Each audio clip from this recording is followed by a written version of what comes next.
منح مبلغ 50,000 ليرة تركية من دون فوائد لكل شاب. تعالى ندربك تسوق عربية نقل تنقل بيها حاجة. وكذلك سنوفر قروضا دون فوائد بقيمة 100,000 ليرة. الوظائف الحكومية انتهت، ما فيش وظائف حكومية. فكر ان انت تنزل وتشتغل او تسوق توك توك. وسنوفر خدمة الإنترنت بشكل مجاني للشباب. لو حكموني هخلي اللي بيتكلم في التليفون يدفع واللي بيسمعه يدفع في مصر. ايه ده انتوا مفيش عندكم تليفونات ولا ايه؟ مش بتكلم عليك انت. وسنرفع قيمة المنح الدراسية للشباب وسنعفيهم من رسوم جوازات السفر. بلاش ده، انا ما اعرفش حاجه اسمها بلاش. انا بكلمكم بجد، ولازم يا مصريين تتعودوا. سنقدم منحة بقيمة 200 ليرة لكل امرأة عند إنجاب الطفل الأول، و400 ليرة عند إنجاب الطفل الثاني، و600 ليرة عند إنجاب الطفل الثالث.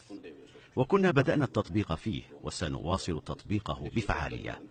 أما النساء العاملات فسنقدم لهن فرصة العمل نصف يوم مقابل أجرة يوم كامل بعد الولادة. اقدر اطلب من اللي عنده طفل يستنى 3-4 سنين ولا 5 لغايه لما يجيب الطفل الثاني؟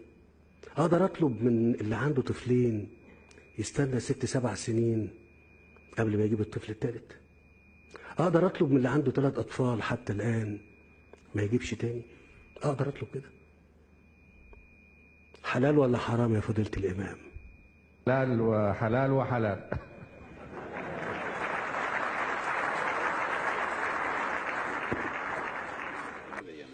سنعفي المزارعين من ضرائب السماد والبذور، وبالتالي نخفض تكاليفهم. بدنا خروج رسمي. أرض واخدة 1,000,000 جنيه اتساوت، ويا ريت فلوسنا فلوس الناس واخدة علينا شيكات ورحنا في ده.